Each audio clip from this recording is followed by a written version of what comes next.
A lot has happened to me in the past month. I had a beautiful baby girl. I started cold brewing coffee. And after micro-slicing my thumb open for the 1000th time on its shattered screen, I swapped the SIM card out my iPhone to a pristine Pixel 2 on loan from Google. I thought I'd last a few hours, maybe a day, before I chucked the Android phone against the wall. I've been on iOS for almost a decade now. Even if Android Oreo is supposedly decent, even if Google gets design these days, I was sure, just as I know a lot of iPhone users are, that the change would be too much to stomach. Plus, how would I live without Animoji? Instead, I haven't looked back, and I'm here to tell you something a couple billion people have already figured out. You don't need to make your next phone upgrade an iPhone. It's remarkably simple to switch. And especially if you've already handed your digital life to Google, Android probably makes more sense. So what exactly convinced this skeptic? It was no one thing, but countless little design touches that Google is getting right. Chill notification show. Does Apple tell you that you have a new email or message? A red dot on the app. It's the color choice of both Bullfighters and DEFCON 5. It incites urgency. Come back to work. Slack warns after 5 p.m. Have you even seen the latest on Trump? Facebook beckons. Numbers live in those red dots to list the triple digits of your unanswered inbox. And this is not to mention Apple's worst sin, all those out of iCloud's storage notifications that Apple pushes to your home screen in the hope that you'll spend money on services that other companies offer for free. You want to know how Android tells you there's an update waiting? A pale blue or pink or yellow dot. A digital baby blanket. Developers can choose one that coordinates with their icon badge. These wash-it-out hues are the least urgent colors that I can imagine, and their psychology sinks in quickly.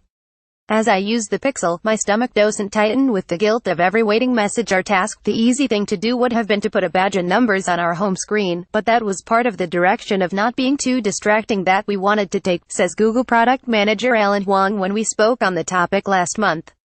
There's no benefit to distracting the user on the way to accomplishing a task. The Pixel 2, along with a few other Android phones, also features the time on your lock screen even when the phone is asleep. The result, in addition to being less compelled to check every notification, I turn on my phone's screen less often. Photo. Google designed for actual human hands have been using a Pixel 2 XL, which has a 6-inch screen and, just like the iPhone X, is too large for normal humans or Denheim to hold comfortably. Okay, fine. Bad life decisions. Let's move on. The fact of the matter is, the whole world is making too big phones, and as consumers, those large, dazzling screens are wooing us just as bigger televisions did 20 years ago. The difference between Apple and Google is that Google has fixed the biggest problems with these screens for most use cases. First, many Android phones feature a fingerprint unlock on the upper rear of the phone, rather than the front bottom. This allows you to cradle the giant Moses tablet in your hand, rather than pinching it at the bottom and praying it doesn't fall. On the software side, Android OS features an omnipresent back button on the bottom left-hand corner of the interface. Want to go back on a website, or back to your last email? Don't dislocate a thumb stretching to the top of the screen, learn some strange new gesture, or activate a weird accessibility mode that moves everything down.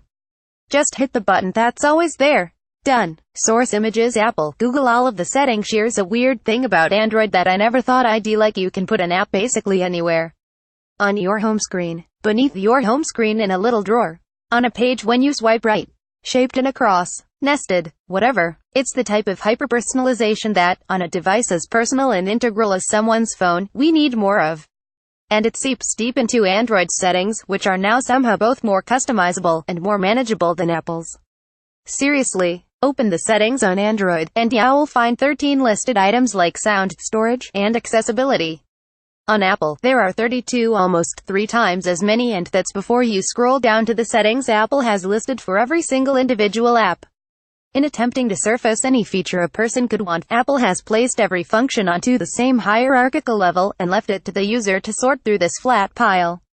Oh, and one other little thing. Opening the settings menu itself, you're greeted by a tip, often highlighting a hidden or non-obvious feature of Android. Call me old, but directions can be great. A direct line to Google. Chances are good that, even if you're an Apple loyalist, you still use Google Search, Gmail, and even Google Photos or Docs on a daily basis. Android removes a step of friction between you and that omniscient cloud. Yes, it can be unsettling. And yes, it's irresistible. With 2 children, I was terrified to lose my Apple Photos library. I even backed it up to Google Photos, just in case. But with a Pixel, Google offers unlimited full-resolution photo backups that automatically upload without you even thinking about it. That means even on a smaller phone, you'll never run out of room and be forced to delete photos of your kid to make space for some new app. And here's the best part: one have no mental burden of discerning what's stored on my phone and what's on the cloud. Frankly, this distinction doesn't even matter because, in 2017, it shouldn't. Swipe left on iOS, and you'll arrive at a screen with Apple News. These are stories curated by your interests that you've set yourself with Apple. Swipe left on Android, and you arrive at a feed of stories that Google already knows you'll be interested in because, let's admit it, Google knows you better than you know yourself. For me, Google shares updates on Chicago sports teams, which includes lots of White Sox news, but crucially to this Southsider, no Cubs and stories about veganism. I know, I'm insufferable. And of course, there are all sorts of other googly features, like the Google Assistant, or Google's Password Manager, which hops between Chrome and apps without a second thought. But it's often the little things that are the best surprises. I'm outside a restaurant. I look at my phone, and I see a notification in the top tray. Would I like to check out their menu? Let's admit it, half the apps on my phone know where I am at all times anyway. At least Google is giving me something back for the privacy trade-off. What's worse, mostly messaging. After a month, I turned my iPhone 7 back on. I was startled by how fluid it felt. Google's material design is a noble idea, sure, but nobody designs a silky smooth, naked and happily offset in sheets and coated with baby oil interface like Apple. iOS felt more impressive than it had in a very long time. But I didn't miss it. What I did and still do miss was iMessage. I miss sending text messages as long as I wanted and knowing they'd go through as a single, unsplit bubble. I miss sending images to my wife and seeing read receipts. Of course, we still share photos from Android to iOS. Android lets me do so via text, Hangouts, Gmail, or Google Photos, as well as through a pop-up tray that's learned from my habits and predicts to whom you'll want to send something through which service. But there are weird problems that come up when I'm in a thread with iMessengers.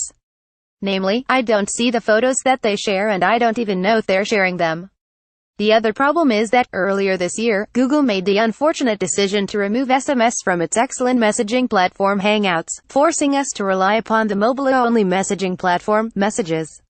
This decision is despised by basically every Android user you'll find on the internet. And in my daily life, I find myself juggling Hangouts and Messages to talk to people on their computers and phones. I wish that, even if I can never have iMessage on Android, at least I could squeeze these two Google platforms back into one. But here's the thing: this messaging snafu is a smaller problem than it sounds. And it's not nearly big enough to outweigh everything else I like about the Pixel 2, like that when I plug it back in, the Pixel doesn't just show me a battery icon or say charging. Its screen reads charging rapidly like I got you, Mark. I know you need this phone back, and I'm working as fast as I can to make that possible. iOS feels like a tribute to California's MDOT's design legacy. Android feels like a contemporary product designed for me, for right now.